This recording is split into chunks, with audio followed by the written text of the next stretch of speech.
My name is Reverend Christopher David Kanyenda, Lead Pastor, Msongamange CCAP, Area 1, Lilongwe, Super Force. You are welcome to Msongamange CCAP, and I encourage you to be liking and subscribing our page. We are on Facebook and YouTube, Twitter, and other avenues. Once again, you are welcome. Thank you. Tikuona mitu yosiyanasiyana imene ikhoza kutithandizira ife kuti moyo wathu ukakhale wabwino, komanso kuti tikhoza kukafikira tsogolo lathu kapenanso kukafikira kumwamba. Amen. Takhala tikuphunzira kuchita zinthu kudzera masomphenya. Pamenepa timaona nkhani ya Yosefe amene anali bambo wake wa Yesu, kuti Yosefe anali mnyengo ina yake yovuta kwambiri, imene bwenzi lake limene iyeyo amayembekeza kuti akhoza kudzakhala nalo moyo wake wonse lidapezeka lili ndi pakati pamene iye sanagone nayepo. Ndi chinthu chopweteka, ndipo akuti akusinkhasinkha kumwamba kudamulankhula kusonyeza kuti Yosefe amayenda mmoyo wa masomphenya. Kachiwiri tidaphunzira za chikhulupiriro chochokera ku chikondi, kuti Mulungu asanatiuze kuti ife timkhulupirire, choyambirira adatikonda ife potipatsa mwana wake mmodzi yekhayo kuti adze ku dziko lapansi monga tikumuyembekezera wiki yamawayi. Adze ku dziko lapansi, abadwe ngati mwana, akule ngati munthu, kufika naponena kuti adatifera. Pamenepo mpamene Mulungu adatenga mphamvu zotiuza ife kuti timukhulupirire. Kachitatu tidayang'ananso za chikhulupiriro chokhazikika. Pamenepa tidaphunzirapo za Abrahamu amene Mulungu atamulonjeza mwana, atakhala zaka zambiri opanda mwana, Mulungu kumulonjeza mwana kuti udzakhala ndi mwana mmodzi, ndipo kudzera mwa mwana amene udzakhala tate wa dziko lapansi. Mwana uja atabadwa, after some time akuti mwanayo undipatse ukandiperekere sembe. Si chinthu chophweka, ngakhale ife tili muno fesi tingavomere. Koma ife chonena kuti Abrahamu anali ndi chikhulupiriro chokhazikika, adatenga mwana wake mmodzi uja kuti akapereke sembe kwa Mulungu. Pamene Mulungu adadzionetsera yekha kuti iwe Abrahamu musiye mwana wako, atayang'ana kumalonje adayiona nkhosa. Chikhulupiriro chokhazikika chimene tonsefe ngati anthu sitingachikwaniritse. Tidayang'ananso za chipambano cha moyo uno, kuti moyo uno uli nacho chipambano pokapo pamene tiyenda mchiyembekezo cha Mulungu. Ngati tili mchiyembekezo, tikukhala tsiku ndi tsiku moyo wathu mchiyembekezo cha Mulungu, pamenepo tili nacho chipambano pa moyo wathu. Amen. Mtsiku la lero tikumalizitsa ndi mawu ochokera pa Miyambo 13. Miyambo 13 verse ya 20 ndi verse imodzi yokha.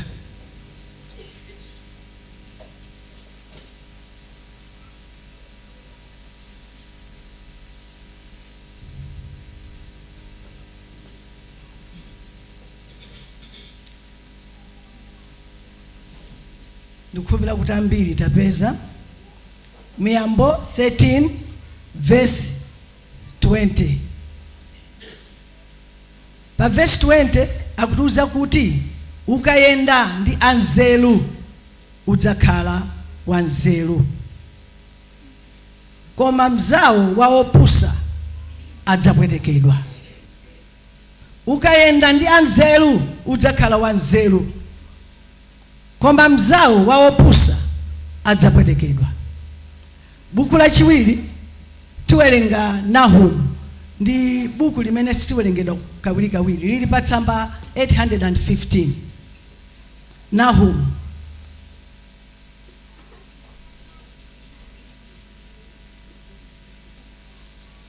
Nahum 1 verse ya 3. 815.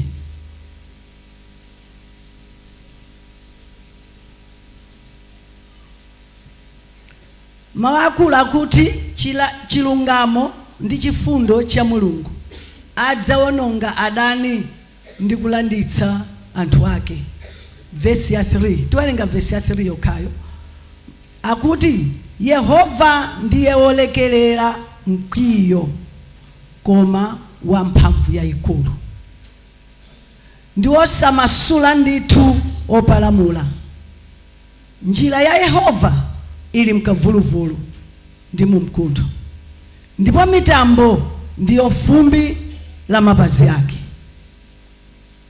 Mutati muyang'ane mawuwo ndi amphamvu apa apeti. Akuti Yehova ndi wolekelera mkwiyo, komanso Yehova amene ndi wamphamvu ndi wamkulu. Akuti tikamaona mitamboyi ndiye fumbi la mapazi ake, koma njira zake akuti zili mkavuluvulu. Aliyense kavuluvulu amamdziwa. Olo mwana akakuwuzani kuti kavuluvulu ndi chani, mmene ndati kavuluvulu kapena mmene Baibulo latchula za kavuluvulu, aliyense wadziwa kuti kavuluvulu ndi chani. Pamene ku Miyambo 13 akutiuza kuti ukayenda ndi wanzeru udzakhala wanzeru. Kodi nzeru ndi chani? Mmene ndimaganizira ine ndimaona kuti nzeru ndi kuzindikira msanga kapena kukhala ndi chidziwitso cha zinthu. Nzeru ndi kuzindikira msanga kapena kukhala ndi chidziwitso. Kapena kukhala ndi chidziwitso cha zinthu. Nzeru imakupangitsa munthu kuganiza mofulumira. Chitsanzo chathu chabwino ndi Mfumu Solomoni.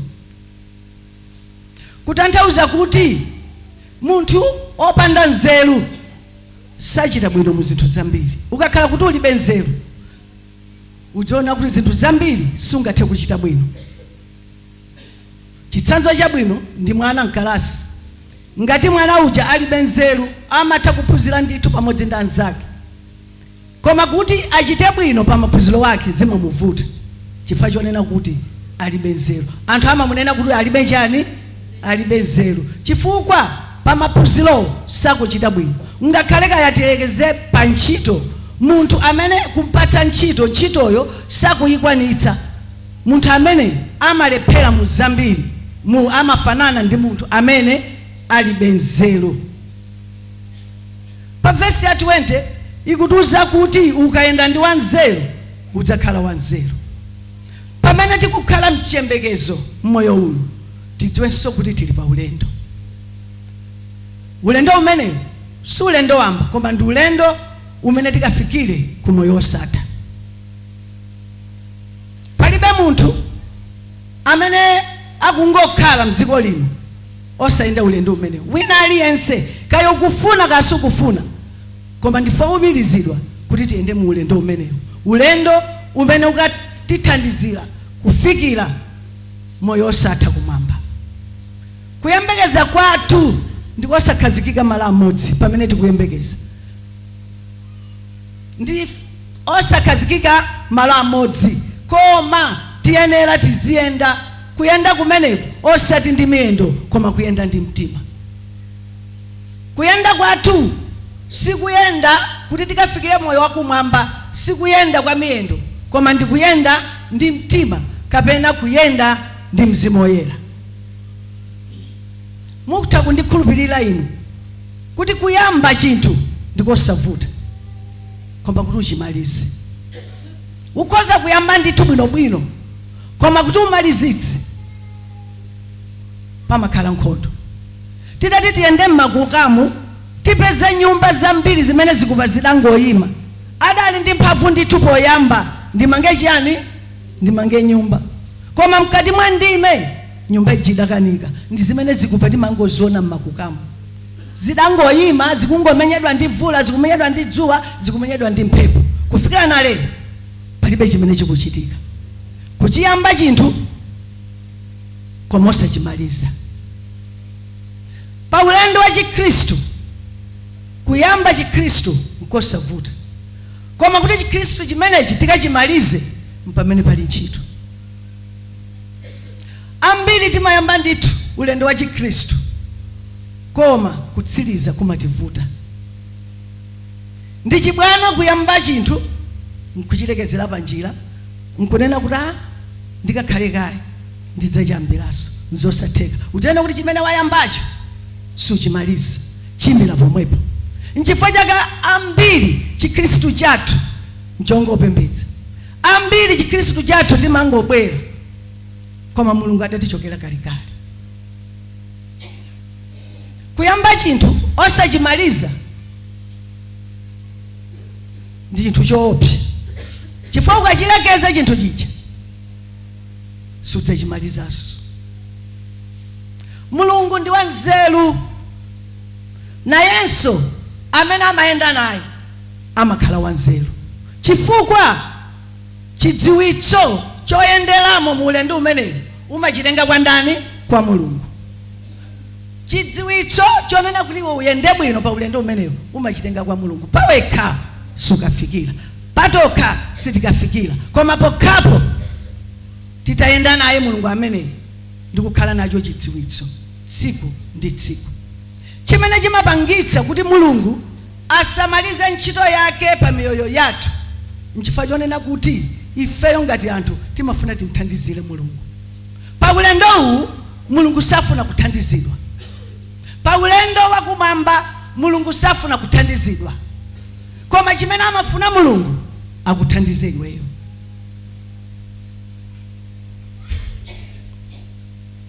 Ukakhala nazo nzeru za dziko lapansi kuti umuthandiza Mulungu, ulephera ndiwe. Chifukwa Mulungu akuti ndi wanzeru. Nzeru zakezo nzimene amatitsogolera nazo. Ngati ife tikufuna kuyenda ndi Mulungu, tizingovomera ndi kumkhulupirira ndi kuchita zimene akufuna pa moyo wathu. Chitsanzo chabwino ndi chimene ndapereka kale kuti Abrahamu anali nacho chikhulupiriro chokhazikika. Mulungu akamuza kuti panga zakuti, Abrahamu samawilungula, Abrahamu samatsutsa, Abrahamu amangonyamuka nkuchita. Nkhani iyi yokapereka sembe mwana wake, mukhoza kuona chisisi chake kuti olonga khale mkazi wake sadamuzi. Kusonyeza na kuti chisisi cha moyo uno, chisisi cha ulendo umenewu ndiweyo ndi Mulungu wako. Ukatudalira bambo mnyumbamo ulephera, ukatudalira mayi mnyumbamo ulephera, ukatudalire ana ndi amene daily akutikhumudwitsa ulephera. Koma ulendo umenewu gwiritsitsa iweyo chisisi chako pakati pa iwe ndi Mulungu wako. Chifukwa chisisi kapena kupulumutsidwa sitipulumutsidwa anthu awiri, timapulumutsidwa aliyense payekha payekha. Kodi Mulungu ndi otani? Nahum 1 verse 3 akuti Mulungu ndi woleza mtima, Mulungu ndi ofatsa, Mulungu ndi wodzichepetsa, komanso ndi osapsa mtima msanga. Pamene ife anthu timapsa mtima msanga, koma Mulungu amene amatha kutilekelera tikuchita zosayenera, tikuchita zolakwika pamaso pake, koma Mulungu amatilekelera akuti ndi osapsa mtima msanga. Mulungu amene akuti ndi wolekelera. Tidziwe kuyambira lero kuna kuti Mulungu amene ndi Mulungu wolekelera. Akadakhala kuti si Mulungu wolekelera, ambiri ife mbwezi kulibe titachoka mdziko lino. Koma ife tionena kuti Mulungu amene ndi wolekelera, nchifukwa chake nthawi zonse timatenga ngati kumzolowera. Amwene chizolowezi si chabwino. Ambiri tikupembedza chifukwa cha chizolowezi. Kupembedza kapena kupemphera ndi chizolowezi ndi chibwana. ineyo zidandichitikirapo. Chizolowezi sichabwino ndinkani atati sindingafotokoze koma zidandichitikirapo chizolowezi ngakhale mnyumba mwanu muja tisamakhale nawo mtima ozolowera kuti nyumba ino ndiyanga. Ayi mmachiona kuti pamafika nthawi ina nyumba umayizolowera chakuti chimapezeka pakuti olokumdima ukhoza upita nkukatenga chinthu chimachifana ndi nyumba yako udayizolowera. Koma ndikuwuzeni lero ndichibwane ndizidandionekerapo. Nali nacho chizolowezi choyipa choti ndimatha kulowa mnyumba nkuyenda mnyumba magetsi osayatsa nkukafika kuchipinda kaya nnafuna kuti ndilowe ku toilet ndilowa ku toilet koma kundima sindi osayatsa magetsi ndipo ndikamapita pa toilet pakuti ndikhale ndimapita chambuyo muno nyumba mwanga nkungofikirira kukhala chizolowezi nali nacho ndikukambaza ine. Koma tsiku lina ndikuchoka kumapemphero ndapanikizika ndathamanga achikwama ndangochisiyira mkolido uthamangira kuchipinda osayatsa getsi mwa chizolowezi. Chizolowezi chomwecho ndakafika pa khomo la toilet osayatsa getsi ndilowe kundima. Koma chimene adachita Mulungu adandigwira dzanja langa lamazere ndidamamatira osachoka limeneli pa switch yakubafa. Mwachisomo dzanja ili lidadi na switch ndikukamba tuza chizolowezi mmene anthu tikuchitira ndi Mulungu. Dzanja ili lidagwira lidali pa switch lidayatsa switch yakubafa. Mwachizolowezi ndatembenuka ulendo chafutufutu mbuyo ndikhale pa toilet. Kodi ngati ku toilet nkwachitisa manyazi ali asamapita ku toilet ndidafutuka mbuyo pamene ndimati ndizitsika kuti ndikhale pa siti paja ndangoona kumasoku kutsogolo kwangako kanthu delu toilet ilukweti kadadutsa kanthu kadangoti delu masomo ngamo ndadzidzimuka sindakhalenso nkuyimirira popeza ndali ntatsa kale getsi ndadzatembenuka. Pamene ndadzatembenuka kuyang'ana mkati muja kachitsime kajasika kupha kaja pali njoka. Kodi ndikada mmene ndalowera mwachizolowezi Mulungu akadapanda kunditetezera chifatu ndi Mulungu pamenepo. Mulungu akadapanda kunditetezera dzanja ili nkuumilira pa switch ndizikhala Mulungu nkundisonyezera kuno. Alipo ena Mulungu amachita chifundo amaonetsa zina zake nkundionetsa kunoko. Kodi ndikadakhala pa siti nkadakumana ndi zotani? Ndadzakuwa mkodzo udalekera pomwepo sindapotseso. Chizolowezi sichabwino. Kuchokera pomwepo ine nyumba mwanga sindiyenda mundima. Kuchokera pomwepo mtoilet sindipita kundima. Ndipo ineyo sindingakhale pa siti paja osayang'anamo. Ayi ndaphunzira ka. Nchimodzimodzi mmene tikuchitira ndi Mulungu. Mulungu tikumpembedza mwachizolowezi. Tikampembedza mwachizolowezi tidzavulala. Chifukwa gazi onena kuti Mulungu osamationa. Amationa kuti ifeyo tikupembedza mwachizolowezi. Koma akuti ndi Mulungu ofatsa, ndi Mulungu olekerera, ndi Mulungu osapsa mtima msanga. Tikadakhala titapita kale akadakhala kuti ndi Mulungu amene amalanga pompo. Tikadakhala ife wanthu tikadalangana kale chifukwa sitifunirana zabwino. Nthawi zina Mulungu ndi waukali. Ambiri timamdziwa kuti Mulungu ndi Mulungu oyanga, Mulungu ndi Mulungu ochita. Timamdziwa kuti Mulungu ndi Mulungu wachifundo. Kuyambira lero tidziwenso kuti Mulungu ndi waukali kwa anthu ake amene samvera ndikuchita chifuniro chake. Tidziwenso kuyambira lero kuti Nahumu akutitsimikizira kuti Mulungu ndi woopsa. Mulungu ndi woopsa ndipo njira zake palibe amene angazimvetse. Ndi zake basi, palibe munthu ngakhale utati kaya ndasiyasi bwanji, koma njira za Mulungu ndi zoopsa. Ife ya Malawi zimene zisingakhale ngati kuti kapena ndi zachilendo. Mulungu watuonetsapo nyengo zoopsa mdziko lino. Takumana nazo nyengo zoopsa. Anthu akhoza kuchoka mdziko lino lapasi mwachigulu Mulungu kuopsa. Ndipo chitsanzo chabwino olo ndi vula imene ikugwa pano pa yayamba vula koma mukayang'ane kuopsa kwa mulungu nthawi zina vulaje kumayamba ndi mphamvu ndi mphepo yayikulu. Kodi alipo amene akhoza kuletsa mphepo imeneyi?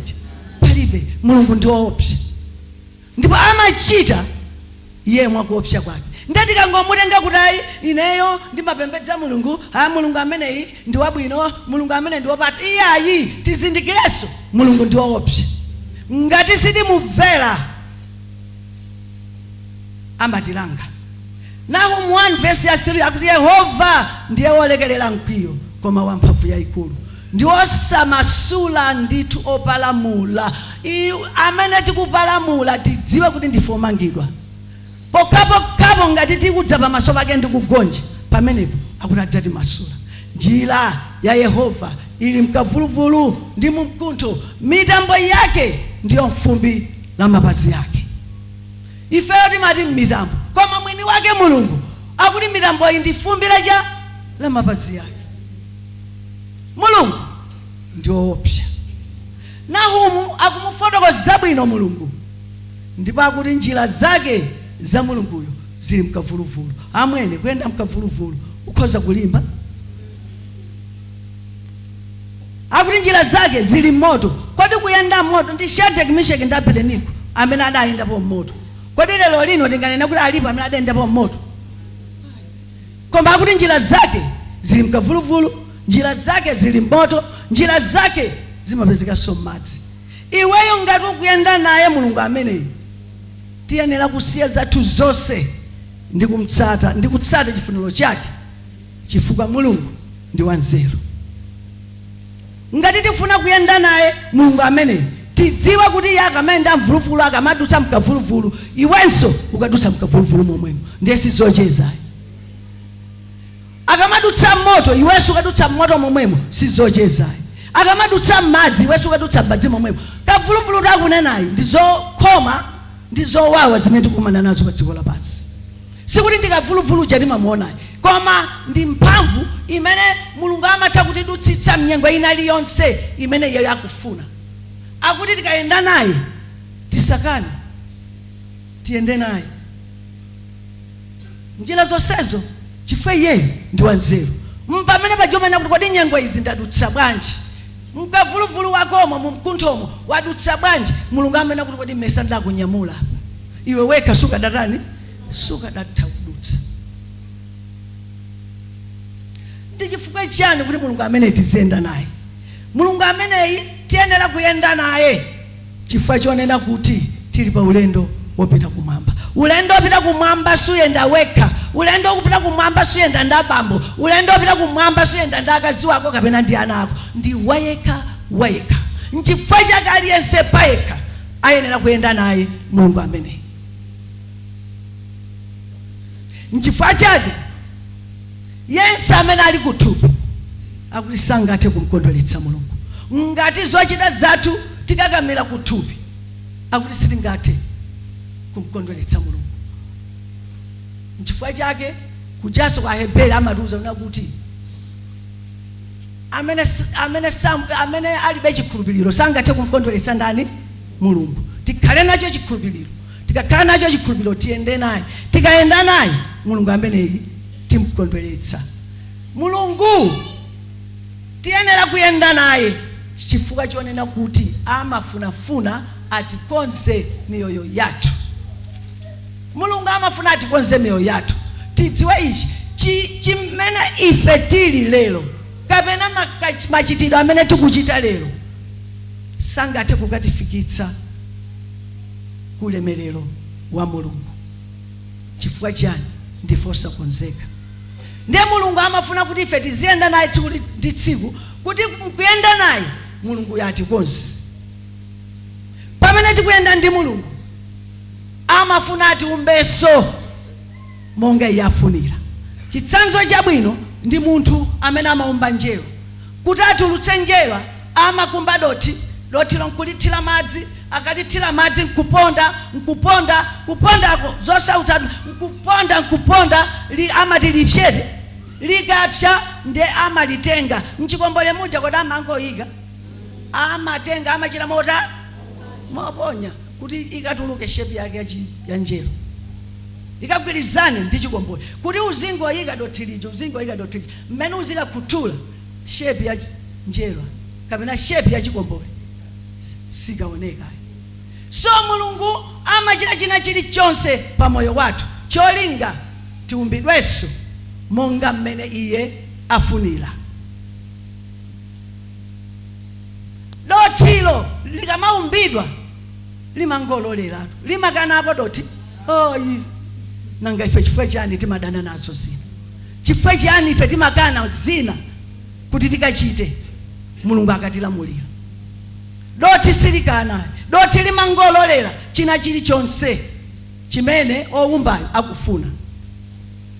Pamenepo akutiphunzitsa kuti munthu akamabwera kwa Mulungu azibwera waulere. Mchali chimuno timabwera kale ndi mayankho kale nchifukwa chake sitimapambana.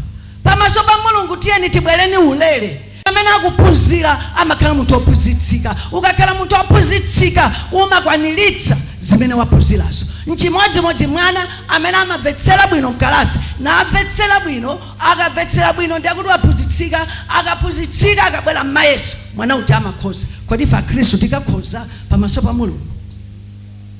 Tikakhoza pamaso pa Mulungu popeza Baibulo likuti tsimikizira apa kuti timadziona ngati tili amoyo pamene tili akufa. Ndichoopsa kudziona ngati ndi wamoyo koma uli wakufa. Tisangokhala anthu ongopembedza, tisangokhala anthu otumikira, tisangokhala anthu amene tikhoza chita china chilichonse mchalichi koma pamene Mulungu sitikuyenda naye, pamene Mulungu sitikuchita chifuniro chake palibe phindu. Kuli bwino ukakhala ku nyumba. Kuyenda mchifuniro cha Mulungu pafunika kutsimikizika mtima. Sizopheka kuyenda mchifuniro cha Mulungu. Nchifukwa chake pachichewa cha masuku anamati ulubwalubwe. Nchifukwa chake mangolubwaluba kuti ine Mkhristu koma titsimikizirane kuyenda mchifuniro cha Mulungu si chinthu chopheka. Chimafunika kulimba mtima. Chitsanzo chabwino ndi Yesaya sindiwerenga. Yesaya 20 verse ya 2. Mulungu chifuna kuti Yesaya anali mtumiki wake wa Mulungu. Yesaya anali mneneri. Mulungu adamuuza kuti Yesaya uyende ma research kwa zaka zitatu. Yesaya adenda ma research. Ngati ndikuchitani mupite mukapita ku nyumba mukawerenga. Yesaya 20 verse ya 2. Yesaya adaenda ma research zaka zitatu. Nchapafupi chimenecho mmene tililimu zonse tichoti tizingoyendapo. Mulungu akuti watilamulira sichopheka twa kusiona kuti njira za Mulungu sizopheka. Zifunika kutsimikizika mtima kuti Mulungu amene umtsatire. Oyenda ndi Mulungu amatenganso mphamvu zina tsiku ndi tsiku. Mawu amenewo tikuapeza pa Yesaya 40 verse ya kuchokera pa verse 29 kukafika ku 31. Akuti anyamata adzalefuka adzatopa. Koma tikafika ku verse 31 akuti titengeso mphamvu zina tsiku ndi tsiku kuchokera kwa Mulungu amene. Pamenepo tikachita bwino. Oyenda ndi Mulungu azilemekeza chitsogozo cha Mzimu Woyera. Ngati sitilemekeza chitsogozo cha Mzimu Woyera tili chabe sitikafikira kumwamba. Oyenda ndi Mulungu amakhala mchikhulupiriro ngakhale nyengo zithine bwanji. Oyenda ndi Mulungu amalankhula ndi chikhulupiriro ngakhale nyengo zithine bwanji. Oyenda ndi Mulungu sayendera chigulu koma amayendera choonadi. Tili ndi chigulu muneti tidati tiziyendera kuti tosefe timabwera ku chalichi zoona ndithu sitikapulumuka tosefe. Koma iweyo ndi Mulungu wako zichatanena kale kuti chisisi chikhale pa iwe ndi Mulungu wako.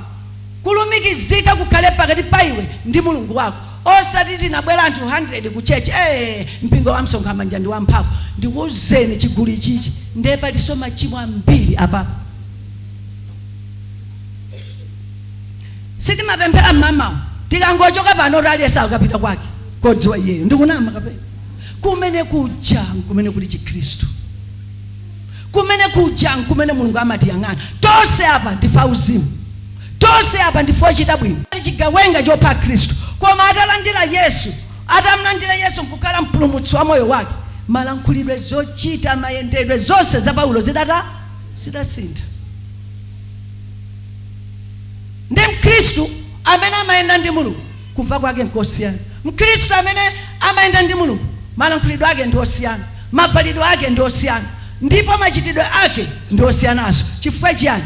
Amatsogozedwa ndi Mzimu Woyera. Oyenda ndi mulungu santhunthumira zathupi. Zathupi sikuti ndi zoyipa zomwe zichatanena kuti sitingathe kuyenda maliseche. Tiyenera tivale, tiyenera tidye, tiyenera tigwire ntchito, tiyenera tichite zosiyanasiyana. Koma tikakhazikika kuzathupiso palibe chimene tipindule.